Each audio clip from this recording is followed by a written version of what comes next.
মধ্যপ্রাচ্যের ভূরাজনীতিতে শক্তির ভারসাম্য আবারও নতুন দিকে মোড় নিচ্ছে। দীর্ঘদিন ধরে ওয়াশিংটনের সামরিক চাপের মুখে থাকা ইরান এবার নিজেদের কঠোর সামরিক সক্ষমতার প্রমাণ দিল। ইরানের বিপ্লবী গার্ড বাহিনীর সাম্প্রতিক অপারেশন ভিক্টোরি 2 মধ্যপ্রাচ্যে থাকা যুক্তরাষ্ট্রের সামরিক কৌশলকে বড় ধরনের চ্যালেঞ্জের মুখে ফেলেছে। ইরানের রাষ্ট্রীয় সংবাদ সংস্থা তাসনিমকে দেওয়া এক সাক্ষাৎকারে ইরানের বিপ্লবী গার্ড বাহিনীর মুখপাত্র হোসেন মহিবি বিস্তারিত তথ্য তুলে ধরেছেন। তার মতে, অপারেশন ভিক্টোর 2 এর আওতায় ইরানের প্রতিরক্ষা বাহিনী অত্যন্ত সুনির্দিষ্ট ও নিপুণভাবে 8টি মার্কিন সামরিক ঘাঁটিতে সফল হামলা পরিচালনা করেছে। ইরানের দাবি অনুযায়ী তাদের সুনির্দিষ্ট ক্ষেপণাস্ত্র আঘাত হানায় বহু প্রতিপক্ষ সেনা সদস্য হতাহত হয়েছেন এবং মূল স্থাপনাগুলো অকার্যকর হয়ে পড়েছে। ইরানের তৈরি আধুনিক প্রযুক্তি ও ড্রোন বহর যে এখন বিশ্বমানের তা প্রমাণ মিলছে এই অভিযানে। ইরানের বিপ্লবী গার্ড বাহিনীর দেওয়া পরিসংখ্যানে জানা যায়, তাদের ড্রোন ও মিসাইল হামলায় 11টি যুদ্ধ বিমান ও হেলিকপ্টার, 17টি গোয়েন্দা ও অভিযানকারী ড্রোন, একটি আধুনিক এবং অত্যাধুনিক এফ যুদ্ধ বিমান, একটি P-8 সামুদ্রিক টহল বিমান, একটি C-7 পরিবহন বিমান এবং 8টি রিফুয়েলিং ট্যাঙ্কার ক্ষতিগ্রস্ত বা ধ্বংস করা হয়েছে। ইরানের এই কৌশলগত আঘাত যুক্তরাষ্ট্রের বিমান ক্ষমতার ওপর বড় ধাক্কা হিসেবে দেখা হচ্ছে।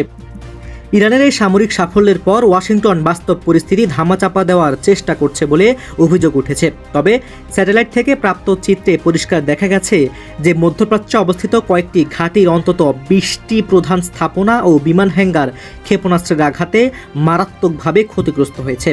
স্যাটেলাইট প্রমাণের কারণে পেন্টাগন এখন আনুষ্ঠানিক প্রতিক্রিয়া দিতে হিমশিম খাচ্ছে এবং অধিকাংশ বিষয়ে মুখ বন্ধ রাখছে। ইরানের সামরিক মুখপাত্র হোসেন মহিবি একটি বড় চ্যালেঞ্জ ছুড়ে দিয়েছে। তিনি জানিয়েছেন, আন্তর্জাতিক গণমাধ্যম এবং সাংবাদিকদের যদি ক্ষতিগ্রস্ত সামরিক ঘাঁটিগুলোতে প্রবেশের অনুমতি দেওয়া হয়, তবে বিশ্ববাসী আসল সত্য জানতে পারবে। ইরানের বিপ্লবী গার্ড বাহিনীর মতে, পেন্টাগন তাদের নিজস্ব হতাহত ও ক্ষয়ক্ষতির সঠিক তথ্য গোপন রেখে বিশ্ববাসীর চোখ ফাঁকি দিতে চাইছে। এই অপারেশনের মাধ্যমে ইরান স্পষ্ট বার্তা দিয়েছে যে কোনো প্রকার আগ্রাসন বা উস্কানি তারা মেনে নেবে না। ইরানের নিজস্ব প্রযুক্তিতে তৈরি প্রতিরোধ ব্যবস্থা এখন এতটাই শক্তিশালী যে মধ্যপ্রাচ্যে যে কোনো সামরিক এবং অসামরিক ঘাঁটিতে আঘাত হানার সক্ষমতা তাদের রয়েছে। এই ঘটনা প্রমাণ করে ইরানের সামরিক সক্ষমতা এড়িয়ে গিয়ে মধ্যপ্রাচ্যে একক আধিপত্য বজায় রাখা আর সম্ভব নয়। ইরানের অপারেশন ভিক্টোরি 2 প্রমাণ করে দিল যে প্রতিরোধ এবং আত্মরক্ষার ক্ষেত্রে তারা কতটা কঠোর হতে পারে।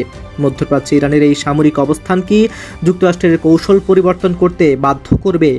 আপনার মতামত কমেন্ট সেকশনে অবশ্যই লিখে জানান। আর এরকম দেশ বিদেশের বস্তুনিষ্ঠ সংবাদ পেতে আমাদের চ্যানেলটি সাবস্ক্রাইব করে থাকুন। আর অবশ্যই আপনি পৃথিবীর কোন প্রান্ত থেকে আমাদের সঙ্গে যুক্ত রয়েছেন আপনার দেশের নাম সহ আমাদের কমেন্টে লিখে জানান। ধন্যবাদ সবাইকে।